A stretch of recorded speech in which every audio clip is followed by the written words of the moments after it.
right, you're welcome to today's class. My name is Dr. Henry Asagbanyu. Today's class, lesson 13, we will be continuing our series on human nutrition, and today we'll be focusing on factors affecting nutrition, food selection, and eating habits. Remember to take notes. Remember to pause when you need to pause. And as you take notes, take up your textbook and then you dig more into it so that it will aid your understanding as I flesh it up here and bring the very nitty-gritty things that you need to know for the sake of your exams. All right, so let's move into the discussion proper. As an introduction, nutrition, food selection, and eating habits are influenced by so many factors that extend beyond just one's personal choice. Now, these factors can be complex and will include cultural, socioeconomic, and psychological, including economical or environmental influences. Understanding these factors is essential in promoting healthy eating habits and improving public health outcomes. And so we are telling you that in terms of nutrition, food selection, and eating habits, they are influenced by many factors. And actually, these factors are beyond what you perceive as a personal choice. Yes, these factors, can be very complex because it is interwoven, bringing together both cultural, socioeconomical, environmental, and psychological influences. So all these things are put together in order to be able to decide on how healthy eating will be promoted in terms of the habits and the desired public health outcomes that would be achieved. And so let's see, number 2 under this is the cultural and social influences. So let's see, how does social and cultural beliefs or norms affect nutrition?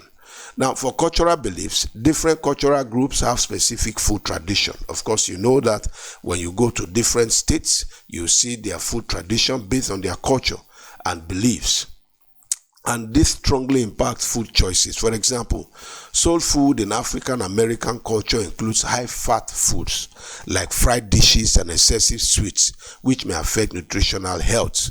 In terms of social norms, in some societies, food practices are shaped by societal norms and expectations, influencing what, when, and how food is consumed. For instance, in many cultures, certain foods are reserved for special occasions, which may lead to overeating or imbalance in regular diets. In terms of economic factors, you have income and affordability. Families who do not have enough income cannot talk of certain types of food on a daily basis. It could be only on birthdays, on Christmas, on New Year days, or festive celebrations. So lower income households often face challenges in accessing fresh fruits and vegetables due to their higher cost. Of course, these fruits are very expensive. As a result, they may rely on caloric-dense but nutrient-poor foods like processed snacks and fast foods. And this is important because they are living based on their means. And you also have food insecurity as a part of the economic factors. Economic constraints can lead to food insecurity. When the economy is bad, food insecurity sets in, the situation where people may not have consistent access to, nutritious food. This often results in reliance on cheaper, unhealthy food options, which contribute to obesity and malnutrition. You have the money, but you cannot find those fruits, either because of economic challenges. It could be that there is war, and so importation is difficult, or the exchange rate, the economy is not buoyant enough, and so these things are not being imported. And even if they're imported, perhaps it's not getting to the grassroots, and so they end up relying on cheaper and unhealthy food options. And that comes with some negative effect. In terms of education and knowledge, nutritional literacy is key, as is a factor as well. The level of knowledge about nutrition significantly affects food choices. Lack of awareness about healthy eating habits may lead to poor dietary practices, such as high consumption of sugar fats, and this increases the risk of chronic diseases. So when people are informed, if they have the right knowledge, they make the right decision. Nutritional education programs aimed at educating individuals about the importance of balanced diet and the risk of unhealthy foods can play a crucial role in changing their eating habits.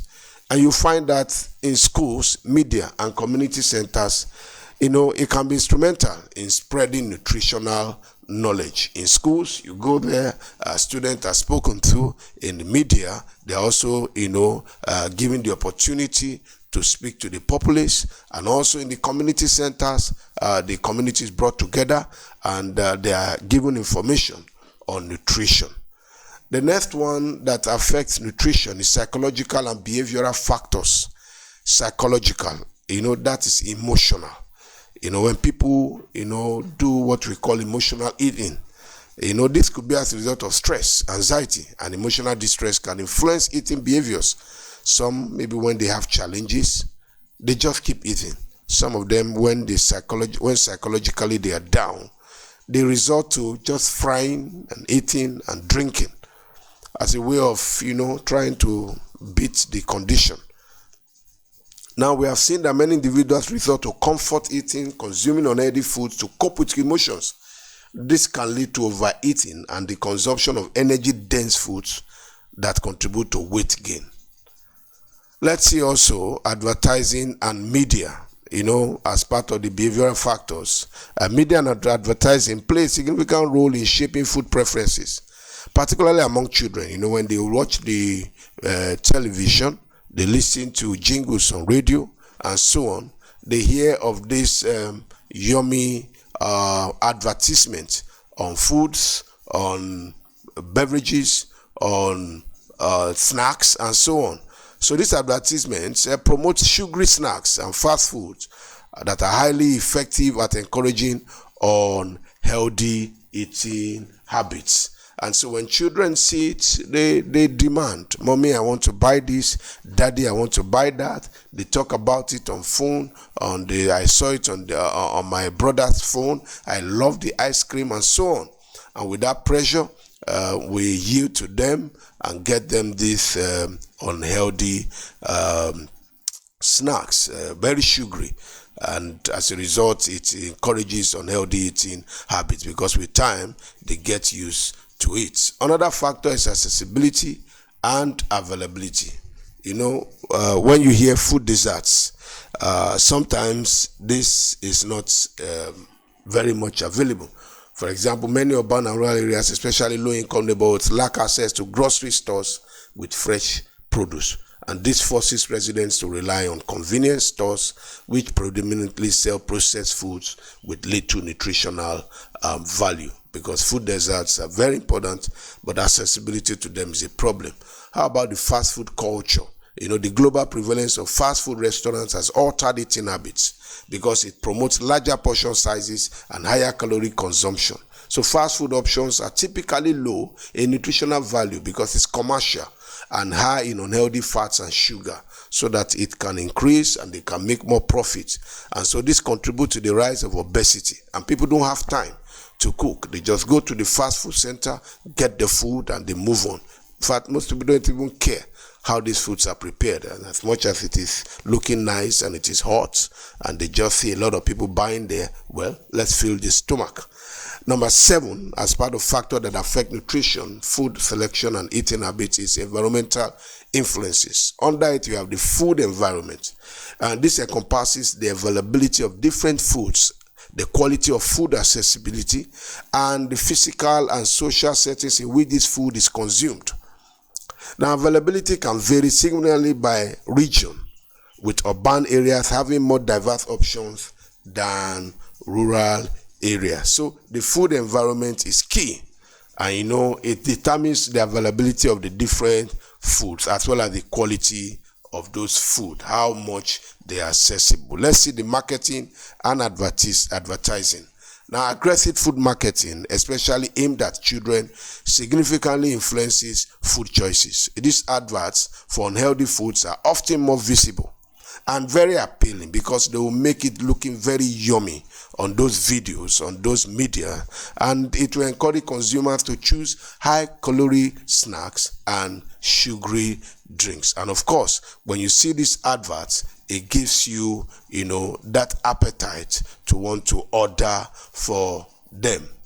Number 8 is the impact of food choices on public health. Let's see the obesity epidemic, where poor food choices combined with sedentary lifestyle, you eat a lot of food intakes on saturated fats and sugar, and you are such a person who work in an office, sedentary lifestyle, you don't walk around, you don't do a lot of trekking exercise, and this have led to a rise in obesity rates globally. And this has resulted in an increase in related chronic diseases such as heart disease, diabetes, and hypertension. In terms of nutritional deficiencies, despite the increase in obesity, many populations still face malnutrition, particularly due to inadequate access to nutrient-rich foods like fruits, like vegetables, and whole grains. Now, this paradox, which where over nutrition and undernutrition coexist, is increasingly common in developing countries that are undergoing rapid economic changes. In other words, we're saying, despite the increase in obesity, and people are seeing this, people are knowing this, people are informed about malnutrition, and particularly due to inadequate access to nutrient-rich foods like fruits, vegetables, and co. And following this paradox, you see that it still exists in the problem of overnutrition, the problem of undernutrition. They just exist together, and it's increasingly common today. And you see that it is affecting the economy, and it therefore demands a deliberate, effort to ensure that one checks his or her health and take measures to avoid both of them, be it undernutrition or overnutrition.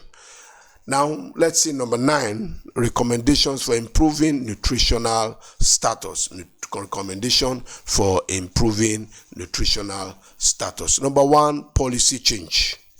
Government should work on improved access to healthy foods by subsidizing fresh produce and regulating the marketing of unhealthy foods. Because if they don't regulate all these adverts, this marketing of sugary, saturated oil-filled foods and so on, it will affect the health of the nation.